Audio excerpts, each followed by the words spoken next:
नमस्कार दोस्तों, आप सभी का मेरे चैनल में स्वागत है। यदि आपको मेरा यह वीडियो पसंद आए तो उसे लाइक और सब्सक्राइब जरूर कीजिए। हिंदी सुलभ भारती 5वीं कक्षा। आज हम भाई भाई का प्रेम यह पाठ सीखने जा रहे हैं। तो बच्चों, मनोहरपुर नामक एक सुंदर गांव था। गांव की मिट्टी बहुत उपजाऊ थी, अतः गांव के अधिकांश लोग खेती किया करते थे। इसी मनोहरपुर में दो भाई रहते थे। दोनों किसान थे। उनके घर अलग अलग थे, पर दोनों में बड़ा प्रेम था। दोनों भाई हमेशा एक दूसरे की भलाई की बात सोचा करते थे। इस वर्ष पूरे गांव में फसल अच्छी हुई थी। कटाई हो चुकी थी। खलिहान में सबके अनाज के ढेर लगे थे। एक दिन रात में बड़ा भाई लेटे लेटे सोचने लगा, मेरे दो बच्चे हैं, वे गृहस्थी में मेरी कुछ न कुछ मदद करते ही हैं। मेरे छोटे भाई के बाल बच्चे नहीं है, उसे सारा काम अकेले ही संभालना पड़ता है, इसलिए मुझे उसकी सहायता करनी चाहिए। यह सोचकर वो उठा और खलिहान में गया। खलिहान में अपने अनाज के ढेर से उसने 10 गठरी अनाज बांधा। उनमें से एक गठरी सिर पर रखकर छोटे भाई के ढेर की ओर बढ़ा। ठीक उसी समय छोटा भाई भी अपने घर में बैठा सोच रहा था, मैं जवान हूँ, जितना चाहे उतना काम कर सकता हूँ, जहाँ चाहूँ वहाँ जा सकता हूँ। किसी कारणवश यदि खेती में फायदा नहीं हुआ तो कोई भी दूसरा काम कर लूँगा।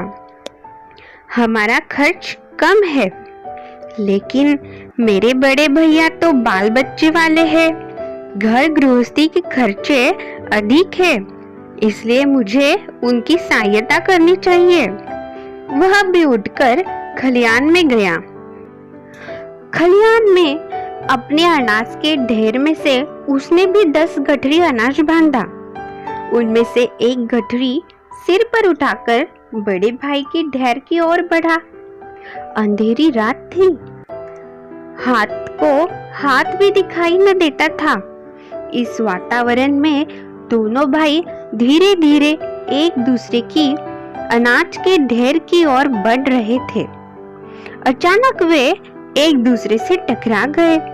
दोनों चौंक कर एक साथ बोले, कौन है, कौन है? दोनों भाइयों ने एक दूसरे को देखा। उनके सिर पर अनाज की गठरियां थी। दोनों समझ गए। बड़े भाई ने कहा, छोटे, तुम्हारी मदद करने वाला कोई नहीं है। खेती का सारा काम तुम्हें अकेले ही संभालना पड़ता है। मैंने सोचा कि तुम्हारे पास अनाज अधिक होगा तो अधिक दिन तक घर चलेगा, इसलिए मैंने खलिहान से अनाज तुम्हारे ढेर में डालने जा रहा था। छोटे भाई ने कहा, भैया, आप बाल बच्चे वाले हो, आपके खर्च अधिक है, आपको अधिक मात्रा में अनाज की आवश्यकता होती है, इसलिए मैं खलिहान से अनाज आपके ढेर में डालने जा रहा था। अपनी बात कहते सुनते दोनों भाइयों की आंखें भर आई। दोनों रोते रोते हुए एक दूसरे के गले लगे। तो बच्चों, अब हम पाठ की विस्तृत में पढ़ाई करते हैं। भाई भाई का प्रेम प्रस्तुत पाठ में लेखक ने भाईचारा और सहयोग को बढ़ावा देने की कोशिश की है। इस पाठ में दो भाइयों की प्रेम कहानी है। सचमुच भाइयों में ऐसा ही प्रेम होना चाहिए। तो अब हम पाठ की पढ़ाई करते हैं। मनोहरपुर नामक एक सुंदर गांव था। गांव की मिट्टी बहुत उपजाऊ थी। उपजाऊ मतलब अधिक अनाज उगाने वाली जमीन। अतः गांव के अधिकांश लोग खेती किया करते थे। अधिकांश मतलब बहुत से। इसी मनोहरपुर में दो भाई रहते थे। दोनों किसान थे। उनके घर अलग अलग थे, पर दोनों में बड़ा प्रेम था। दोनों भाई हमेशा एक दूसरे की भलाई की बात सोचते थे। इस वर्ष पूरे गांव में फसल अच्छी हुई थी। कटाई हो चुकी थी। कटाई मतलब पके हुए अनाज के पौधे काटने का काम। खलिहान में सबके अनाज के ढेर लगे थे। खलिहान का मतलब है वह स्थान जहाँ खेत से काटकर फसल रखी और साफ की जाती है। एक दिन रात में बड़ा भाई लेटे लेटे सोचने लगा, मेरे दो बच्चे हैं, वे गृहस्थी में मेरी कुछ न कुछ मदद करते ही हैं। गृहस्थी का मतलब है घर का काम, खेती बाड़ी। मेरे छोटे भाई के बाल बच्चे नहीं हैं, उसे सारा काम अकेले ही संभालना पड़ता है, इसलिए मुझे उसकी सहायता करनी चाहिए। सहायता मतलब मदद। यह सोचकर वह उठा और खलिहान में गया। खलिहान में अपने अनाज के ढेर से उसने 10 गठरी अनाज बांधा। गठरी का मतलब है कपड़े में बांधा हुआ सामान। उनमें से एक गठरी सिर पर रखकर छोटे भाई के ढेर की ओर बढ़ा। ठीक उसी समय छोटा भाई भी अपने घर में बैठकर सोच रहा था, मैं जवान हूँ, जितना चाहे उतना काम कर सकता हूँ, जहाँ चाहे वहाँ मैं जा सकता हूँ। किसी कारणवश यदि खेती में फायदा नहीं हुआ तो कोई दूसरा काम कर लूंगा। फायदा मतलब लाभ।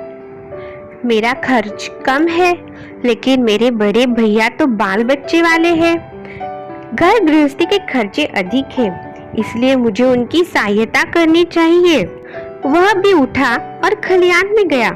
खलिहान में अपने अनाज के ढेर में से उसने भी 10 गठरी अनाज बांधा।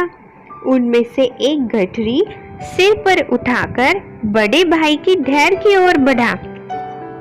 तो बच्चों, अब आप इस चित्र को देखो। दोनों भाइयों के सिर पर अनाज की गठरी है। दोनों भाई हमेशा एक दूसरे की भलाई सोचते हैं। वे दोनों एक दूसरे की मदद करना चाहते थे, इसलिए वे दोनों अपने अपने खलिहान में जाके अनाज के ढेर में से एक गठरी अनाज बांधा और अनाज को एक दूसरे के खलिहान में डालने जा रहे थे। अंधेरी रात थी, हाथ को हाथ भी दिखाई न देता था। इस वातावरण में दोनों भाई धीरे धीरे एक दूसरे के अनाज के ढेर की ओर बढ़ रहे थे। अचानक वे एक दूसरे से टकरा गए। अचानक मतलब एकाएक। दोनों चौंक कर एक साथ बोले, कौन है? कौन है? चौंकना मतलब चकित होना। दोनों भाइयों ने एक दूसरे को देखा। उनके सिर पर अनाज की गठरियां थी। दोनों समझ गए। बड़े भाई ने कहा, छोटे, तुम्हारी मदद करने वाला कोई नहीं है। खेती का सारा काम तुम्हें अकेले ही संभालना पड़ता है। मैंने सोचा कि तुम्हारे पास अनाज अधिक होगा तो अधिक दिन तक घर चलेगा, इसलिए मैं खलिहान से अनाज तुम्हारे ढेर में डालने जा रहा था। छोटा भाई बोला, भैया, आप तो बाल बच्चे वाले हैं, आपके खर्चे अधिक है, आपको अधिक मात्रा में अनाज की आवश्यकता होती है, इसलिए मैं खलिहान से अनाज आपके ढेर में डालने जा रहा था।